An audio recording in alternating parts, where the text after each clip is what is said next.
सभी का स्वागत है इकोनॉमिक्स की क्लास में। हम लोग पढ़ने वाले हैं इकोनॉमिक्स, जिसका हिंदी होता है अर्थशास्त्र। और अर्थशास्त्र में किन चीजों का अध्ययन करते हैं? आर्थिक क्रियाओं का। अगर जीवों के बारे में अध्ययन करना हो तो कौन सा विषय पढ़ेंगे? बायोलॉजी। क्या पढ़ेंगे? अगर साहित्य का अध्ययन करना हो तो क्या पढ़ेंगे?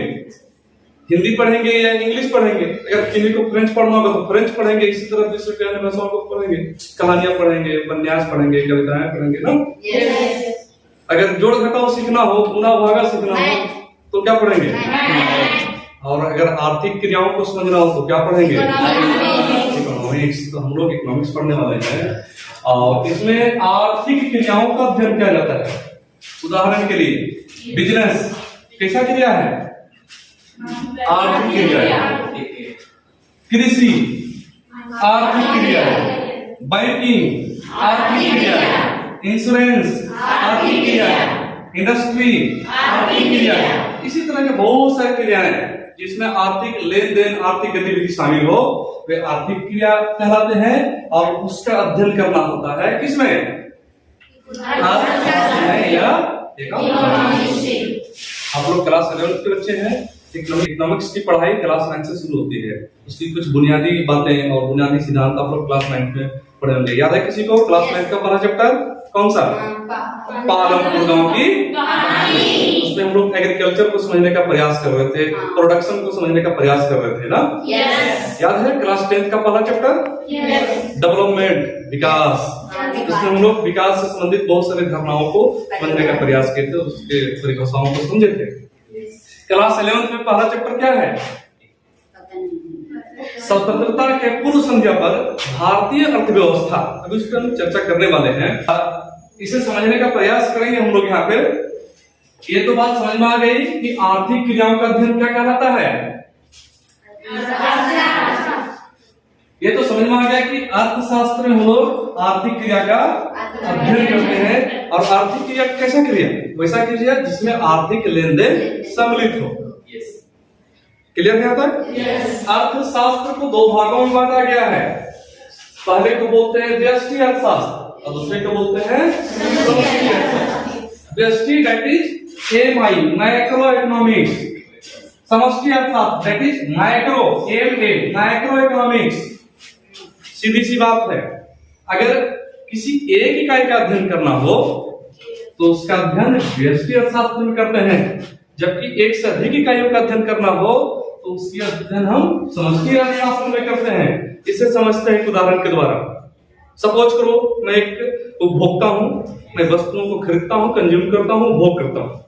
अगर मेरी प्रवृत्तियों को समझा जाए इकोनॉमिक्स में, मैंने कितना कमाया, कितना खर्च किया, कितना बचाया, केवल मेरा अध्ययन करना हो, यह जिम्मेदारी व्यष्टि अर्थशास्त्र उठाता है।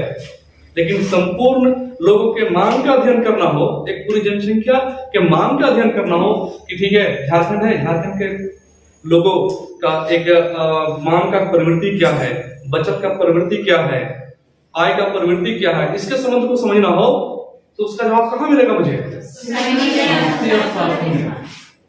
केवल एक उद्योग धंधे के बारे में अध्ययन करना हो, कहाँ अध्ययन करेंगे? व्यष्टि अर्थशास्त्र में। अगर संपूर्ण इंडस्ट्री का अध्ययन करना हो, कहाँ उसका अध्ययन करेंगे? क्लियर है? मेरा एक सवाल है, केवल एक वस्तु के प्रवृत्ति को केवल एक वस्तु के पूर्ति को समझना है, केवल एक वस्तु की पूर्ति को समझना है, इसका अध्ययन कहाँ करेंगे? और पूरे बाजार में किसी वस्तु के पूर्ति का अध्ययन करना है, उसका अध्ययन कहाँ करेंगे? कहाँ तक ठीक है? मुझे एक सवाल का और जवाब दो। Who is known as father of economics? Economics का पिता किसे कहा गया है? कोई बताओ? हेरोडोटस तो इतिहास के पिता है। इकोनॉमिक्स के पिता मिस्टर एडम स्मिथ को कहा गया है। याद रहेगा?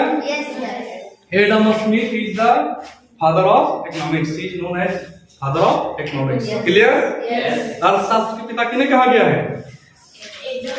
एडम स्मिथ। क्लियर है? क्लास 11 के बच्चे, आपको समष्टि अर्थशास्त्र भी पढ़ना है और व्यष्टि अर्थशास्त्र भी पढ़ना है।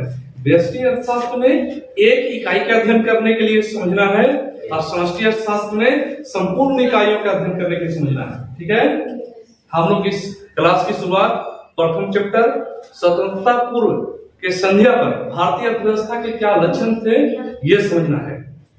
क्लियर? भारतीय अर्थव्यवस्था का जो वर्तमान विशेषता है ये यूं ही नहीं है, इसका निर्माण आज ही नहीं हुआ है, इसकी जड़ें इतिहास में है। आपको मालूम है भारत किसका गुलाम था? अंग्रेजों का। अंग्रेज यहाँ 200 साल तक शासन किए। कितने साल तक? 200 साल। अब बड़ा बदमाश किस्म के आदमी थे। भारतीय उद्योग धंधों को उन्होंने चौपट कर दिया, भारतीय कृषि को उन्होंने चौपट कर दिया, भारतीय विदेशी व्यापार को उन्होंने चौपट कर दिया और हमें एक मरियम सा अर्थव्यवस्था देकर गए। कब? 1947 में। तो 1947 के पहले 200 साल तक अंग्रेज जो कर्म कुकर्म यहाँ किए, भारतीय अर्थव्यवस्था को बर्बाद करने का जो हरसंभव प्रयास किए, उसका झलक और उसका परिणाम अभी तक हमें देखने को मिलता है और उसको हम सब झेल रहे हैं। आप लोग को पता होगा कि भारतीय अर्थव्यवस्था एक समय उन्नत अर्थव्यवस्था थी। सुने हैं भारत सोने की चिड़िया कहलाती थी। सोने की चिड़िया कहलाने का मतलब क्या था?